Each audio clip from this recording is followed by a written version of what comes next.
കരിനെല്ലിക്ക എങ്ങനെയാണ് ഉണ്ടാക്കുന്നതെന്ന് നോക്കാം. എല്ലാ അച്ചാറുകളെക്കാളും നല്ല ഗുണവും രുചിയുമുള്ളതാണ് കരിനെല്ലിക്ക. ഈ കരിനെല്ലിക്ക ഉണ്ടാക്കാനായിട്ട് വേണ്ടത് ഇടത്തരം വലിപ്പമുള്ള നെല്ലിക്കയാണ്. ഏറ്റവും വലിയതും പാടില്ല, ഏറ്റവും ചെറുതും പാടില്ല. ഇതിനിടയിലുള്ള ഇടത്തരം വലിപ്പമുള്ള നെല്ലിക്ക 1.5 കിലോയാണ് എടുത്തിരിക്കുന്നത്. കാന്താരിയാണ് ഇതിന് വേണ്ട മെയിൻ ആയിട്ടുള്ള ഇൻഗ്രീഡിയൻറ്റ്. കാന്താരി നമുക്ക് ഏകദേശം 200 ഗ്രാം എങ്കിലും വേണം. അപ്പോൾ കാന്താരി ഇനി ഇല്ല എങ്കിൽ വീട്ടിലുള്ള കാന്താരിയും അതിനൊപ്പം തന്നെ നമുക്ക് പച്ചമുളകും ചേർക്കാം. അപ്പോൾ പച്ചമുളക് മാത്രമാണെങ്കിൽ ഒരു 250 ഗ്രാം, നല്ല എരിവ് കിട്ടാൻ വേണ്ടിയിട്ടാണ് 250 ഗ്രാം ചേർക്കാം. കാന്താരി ആണെങ്കിൽ 200 ഗ്രാം.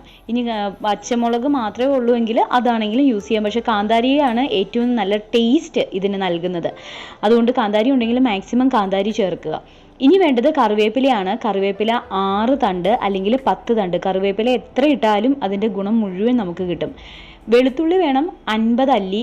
വെളുത്തുള്ളിയും അതുപോലെ തന്നെ നല്ല രീതിയിൽ നമുക്ക് എത്ര ചേർത്താലും അതിന് രുചി കൂടുകയുള്ളൂ. കല്ലുപ്പ് വേണം ഒരു 100 ഗ്രാം. അപ്പോൾ ഇത്രയാണ് കരിനെല്ലിക്ക ഉണ്ടാക്കാനുള്ള മെയിൻ ആയിട്ടുള്ള ഇൻഗ്രീഡിയൻസ്.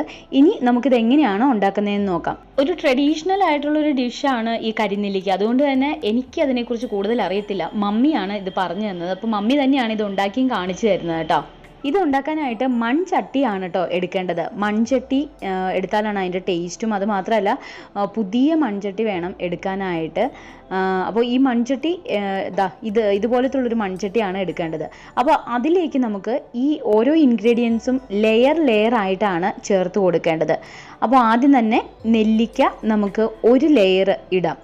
ഇതിന് മുകളിലേക്ക് ഉപ്പ് ചെറിയൊരു ലെയർ ആക്കാം.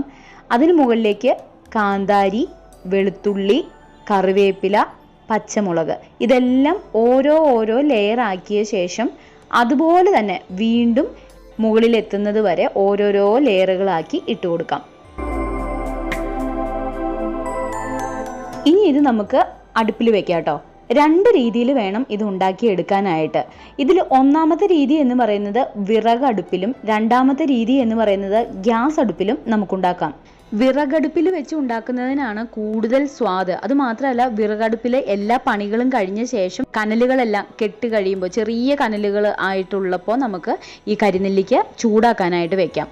എന്നും ഒരു 5 മിനിറ്റ് നേരം വെച്ചാണ് ഏകദേശം ഒരു 15 ദിവസത്തോളം എടുക്കും ഇത് ശരിയായിട്ട് വരാനായിട്ട്.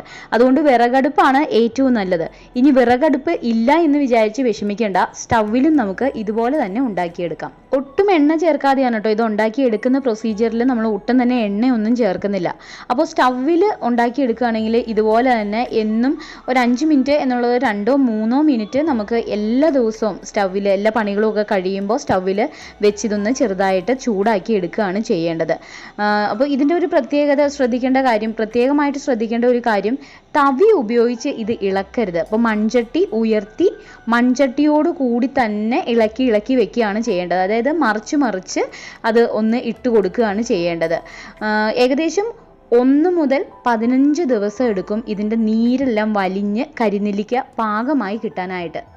നല്ല വെള്ളമുള്ള നെല്ലിക്കയാണെങ്കിൽ 15 ദിവസത്തിനും മേലെ പോകും കേട്ടോ. 20 ദിവസമെങ്കിലും എടുക്കും അത് നല്ല ഉണങ്ങി വരാനായിട്ട്. ഒത്തിരി ഉണങ്ങി പോവുകയും ചെയ്യരുത്. ഇതിൻ്റെ നീരെല്ലാം വലിഞ്ഞ് അത് ആ ഒരു പാകമായി ഈ ഒരു കാണുന്ന പാകമല്ലേ, ഇതൊക്കെയാണ് ഇതിൻ്റെ കറക്റ്റായിട്ടുള്ള പാകം. ഏകദേശം 16-ാം ദിവസം ചില നെല്ലിക്കകൾ പെട്ടെന്ന് അത് റെഡിയായി കിട്ടും. അപ്പോൾ എല്ലാ ദിവസവും 5 മിനിറ്റ് നേരം ഗ്യാസ് അടുപ്പിലോ അല്ലെങ്കിൽ വിറകടുപ്പിലോ വെക്കാൻ ശ്രദ്ധിക്കണം, അല്ലെങ്കിൽ പെട്ടെന്ന് പൂത്തു പോകും. അതുകൊണ്ട് എല്ലാ ദിവസവും ഒരു 3 മുതൽ 5 മിനിറ്റ് നേരം ചെറിയ കനലുള്ള അടുപ്പിൽ അല്ലെങ്കിൽ സ്റ്റൗവിൽ വെക്കണം. ഏകദേശം 16-ാം ദിവസം മുതൽ നല്ല കറുത്ത കരിനെല്ലിക്ക റെഡിയായി കിട്ടും. ഇത് എണ്ണയൊന്നും നമ്മൾ ഇതിനകത്ത് ചേർത്തിട്ടില്ല. പക്ഷേ ഇനി അത് റെഡിയാക്കി എടുക്കുമ്പോൾ നമുക്ക് വേണമെങ്കിൽ കുറച്ച് എണ്ണ ചേർക്കാം കേട്ടോ. അഥവാ ഇനി എണ്ണ കഴിക്കാൻ പാടില്ലാത്ത ആളുകളാണെങ്കിൽ അവർക്ക് ഇങ്ങനെ തന്നെ കഴിക്കാം. ഇപ്പം നല്ലൊരു അച്ചാറിൻ്റെ പരുവം അതുപോലെ ആയി വന്നിട്ടുണ്ട്. അപ്പോൾ ഇതേ രീതിയിൽ വേണമെങ്കിൽ നമുക്ക് ഉപയോഗിക്കാം. അതല്ല ഇനി എണ്ണ വെച്ച് നമ്മൾ കറക്റ്റായിട്ടുള്ള ആ ഒരു കരിനെല്ലിക്കയുടെ പാകമാണ് കിട്ടേണ്ടതെങ്കിൽ അതായത് ആവശ്യത്തിന് കരിനെല്ലിക്ക നമുക്ക് എന്തുമാത്രമാണ് ഉപയോഗിക്കേണ്ടത്, അതായത് ഒരാഴ്ചത്തേക്ക് അല്ലെങ്കിൽ 2 ആഴ്ചത്തേക്കുള്ള കരിനെല്ലിക്ക നമ്മൾ എടുത്തു വെക്കുക. അത് റെഡിയാക്കി എടുക്കാനുള്ള കുറച്ച് വെളിച്ചെണ്ണ പാനിൽ ഒഴിച്ചു കൊടുക്കാം നമുക്ക്. എന്നിട്ട് അതിലേക്ക് ഇപ്പോൾ കാന്താരിയും പച്ചമുളകും എല്ലാം ചേർന്നിട്ടുണ്ടെങ്കിലും ചിലപ്പോൾ കുറച്ച് എരിവ് കുറവായിരിക്കും. അപ്പോൾ അതുകൊണ്ട് കുറച്ച് ഒരു 1/2 സ്പൂൺ മുളക് പൊടി കൂടി ചേർത്ത ശേഷം നന്നായിട്ടൊന്ന് വഴറ്റി അപ്പം തന്നെ നമുക്ക് ഈ കരിനെല്ലിക്ക അതിലേക്ക് ചേർത്ത് കൊടുക്കാം. ഇപ്പോൾ കരിനെല്ലിക്ക റെഡിയായി കഴിഞ്ഞു. നല്ല പോഷക സമ്പുഷ്ടമായിട്ടുള്ള അയൺ റിച്ച് ആയിട്ടുള്ള കരിനെല്ലിക്ക റെഡിയായി കഴിഞ്ഞു. എല്ലാ അച്ചാറുകളിലും വെച്ച് ഏറ്റവും നല്ല ഒരു അച്ചാർ പോലെ നമുക്ക് ഈ കരിനെല്ലിക്ക ഉപയോഗിക്കാം. അപ്പോൾ എല്ലാവരും ഉണ്ടാക്കി നോക്കുക. ഉണ്ടാക്കിയിട്ട് അഭിപ്രായം പറയാൻ മറക്കണ്ട കേട്ടോ. അപ്പോൾ ഇത്രയേ ഉള്ളൂ ഇതിൻ്റെ പ്രൊസീജിയർ. റെഡിയായി കഴിഞ്ഞു കരിനെല്ലിക്ക. കൂടുതൽ സമയം, കൂടുതൽ നാൾ, 1 വർഷം വരെ നമുക്ക് വേണമെങ്കിൽ ഇത് സൂക്ഷിച്ച് വെക്കാനായിട്ട് പറ്റും. അങ്ങനെ വെക്കുവാണെങ്കിൽ മാത്രം എള്ളെണ്ണയിൽ നമ്മളിത് ചൂടാക്കി വെക്കണം. അതായത് കരിനെല്ലിക്ക 16 ദിവസം റെഡിയായി കഴിയുമ്പോൾ എള്ളെണ്ണയിൽ ഇത് നന്നായിട്ടൊന്ന് വഴറ്റിയെടുത്ത് വെക്കുകയാണെങ്കിൽ 1 വർഷം വരെ കേടുകൂടാതെ ഇരുന്നോളും. പെട്ടെന്ന് തന്നെ ഉപയോഗിച്ച് തീർക്കാനുള്ളത് കൊണ്ടാണ് ഞാനിവിടെ വെളിച്ചെണ്ണ എടുത്തിരിക്കുന്നത്. പിന്നെ ഇതെല്ലാം പറഞ്ഞു തന്നിരിക്കുന്നത് മമ്മിയാണ് കേട്ടോ. മമ്മി ഇതൊരു ട്രഡീഷണൽ ആയിട്ടുള്ള ഒരു ഡിഷ് ആയതുകൊണ്ട് മമ്മിക്കാണ് കൂടുതലായിട്ട് അറിയാവുന്നത്. അതുകൊണ്ട് മമ്മിയാണ് ഈ കരിനെല്ലിക്ക എങ്ങനെയാണ് പ്രിപ്പയർ ചെയ്യുന്നതെന്ന് പഠിപ്പിച്ച് തന്നിരിക്കുന്നത്.